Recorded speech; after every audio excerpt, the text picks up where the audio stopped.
Hello everybody and welcome to a brand new preview video of one of the new dungeons in Thorn. This is the great, I think this is called Lady Thorn's Castle or something like that. It is Castle Thorn.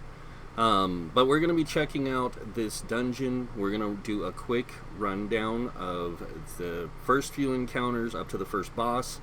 And I'm actually going to use a character you guys have probably never seen me play before, even though I've shown it off a lot. But I am going to be showing it now, and you guys can see for yourselves what I think of it. It is a new sorcerer build that I'm messing with on the PTS, but it is actually done with my main live character. So let's go ahead and check this thing out.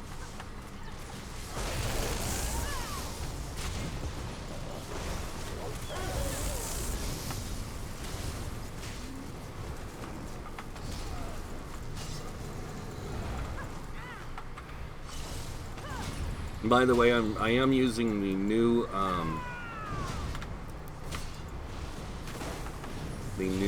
ability of the sword. So this is really interesting that they added a new ability to the sword. So I'm going to just show you guys what it's called. It is called Crystal Weapon. And this is a new stamina morph, and you encase your weapon in dark crystals for 4 seconds, causing your next light attack to deal an additional 8,000 something damage and reducing the target's armor by 700 for 5 seconds. Now this is at level 1. I don't have it maxed out yet because I just unlocked it with this character. But this is, like I said, one of my builds that I play on the live server, and I'm just adjusting its skills to use that stuff, so. Oops, that's what I wanted. Now, a lot of people are going to ask, why are you using liquid lightning? And honestly, there is a reason why I am using liquid lightning, or lightning flood, I should say. It's just to add a little bit of extra damage, so, to my character. This is the Tempest Barbarian build I have. Thanks to Killer Mech and his wondrous idea of using a sword with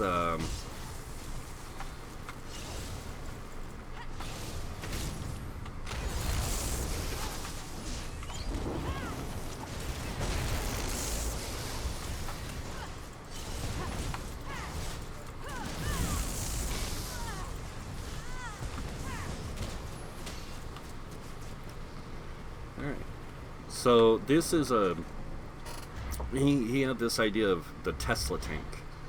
Now we're at the first boss encounter, and this first boss encounter does have some unique mechanics to it, but it's not really challenging itself.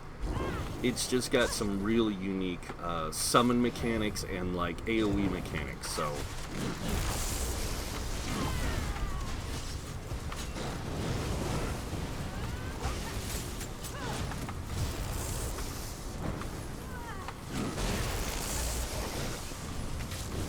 I like the new Thunderbug changes, guys. Not gonna lie. Oops, wrong button.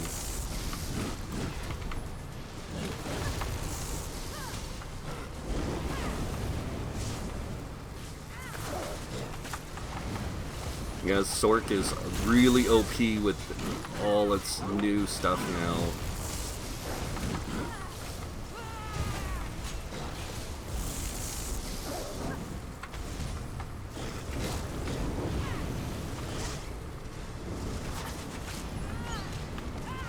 I hit the wrong button again.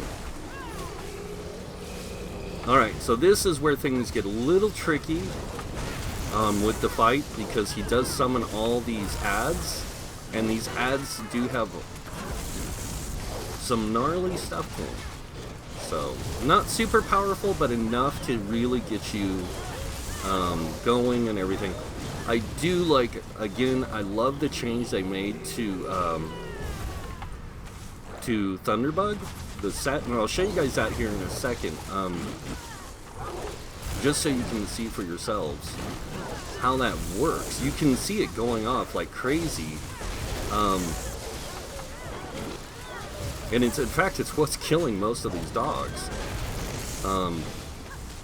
But see, if you look at this mechanic that this boss has is mostly a summon. Where it summons a lot, it just constantly starts summoning ads when you get down to certain health ranges. And that's all it does, is just sit there and summon ads.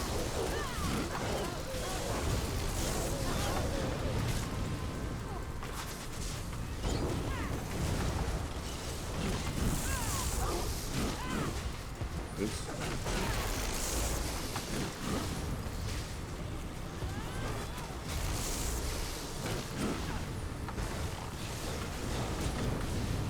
Do I have any potions? I do, I have a few. Just stamina potions.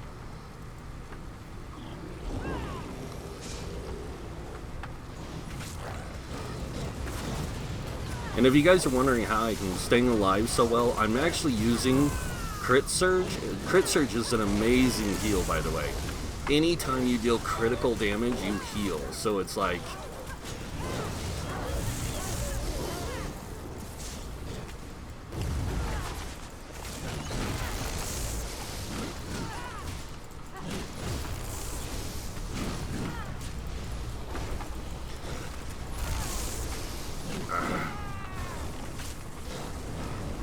trying to keep all my buffs going and everything. I don't play this character, to be honest, that often on the live servers. Not because I don't like it, but because I haven't had the time to play it.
But yeah, I like this boss encounter. I really do. I think that having something that does ads that come in and then has a stun lock on the person, some other different things, really allows for that, more robust kind of gameplay. And I think that that's what they're trying to do here, is just give it some more unique gameplay mechanics in the game, because there's a lot of boss encounters that just don't have a lot of uniqueness. So that definitely has some unique encounter mechanics. I really like it. And as you can see, I got the Crimson Girdle, so the Crimson Twilight set, tank set, or heavy armor set, whatever you want to say. I really like that set too. Haven't done a lot of testing with it yet. Haven't done a lot of testing on much of the sets yet. But I do want to show you that change to Thunderbug. So Thunderbug now adds armor to 2-piece. It still does the spell damage, but then the 5-piece. When you take physical damage, you deal 6,521 shock damage in a 5-meter radius around you. That effect can happen every 3 seconds. So every 3 seconds, you're dealing 6,000 damage to anything around you because you're taking physical damage. And it literally goes off non-stop because of it. And I think that that's a great change for this set. It makes the set that much more appealing to use and just that much better. Now, this character uses Thunderbug. I do use the Griffin set because of the critical, minor force that it offers. And the minor force now lasts 10 seconds. So when you deal direct after dealing direct damage, you gain minor force and minor expedition for 10 seconds. It's up pretty much non-stop again as well, and it really allows you to use a lot more different tactics or tools. And then of course I'm using the Stone Fist. Stone Fist, great set for any Sorc character because of how it works. It does physical damage and it does shock damage. So, but that's pretty much the preview of the Castle Thorn first encounter. I would go deeper into this, but I don't want to hold up too much time on you guys. And I will try to do a complete playthrough of this later, solo playthrough, and record it. But I'm not sure like how well that's going to work out because of the change they made to the Templar. I'm not happy, but I might use one of my other characters just to do it, like this one, just to show you all the different boss encounters and that it is soloable even on normal. It is probably soloable even on veteran, but you do have to have, you know, and this is the thing I want people to understand. When you solo in this game dungeons, soloing dungeons doesn't mean you're a super god character. It means that you have a super high understanding of the game and its mechanics. So you know how things work. You know how to act and react against that stuff. And you know what skills and tools are going to be the best to use. Now, if I was coming in here solo with this character, I wouldn't be bringing crystal weapons. Not because it's a bad skill, but because Wrecking Blow would be so much better. I just wanted to show you the skill in action in the game so you could see what it looks like. And it is actually a pretty cool looking skill. When you pull your weapon back, it gets these crystals around it, and then when you got a light attack, it releases that damage onto the enemies. So, but yeah. And that is pretty much it, guys, for this video. I hope you guys enjoyed it. If you did, go ahead and hit that like button. If you guys want to see more videos by me, you can subscribe. Other than that, I want to thank you all for watching. Until next time, have a wonderful day. And this guy might see you in game. Bye.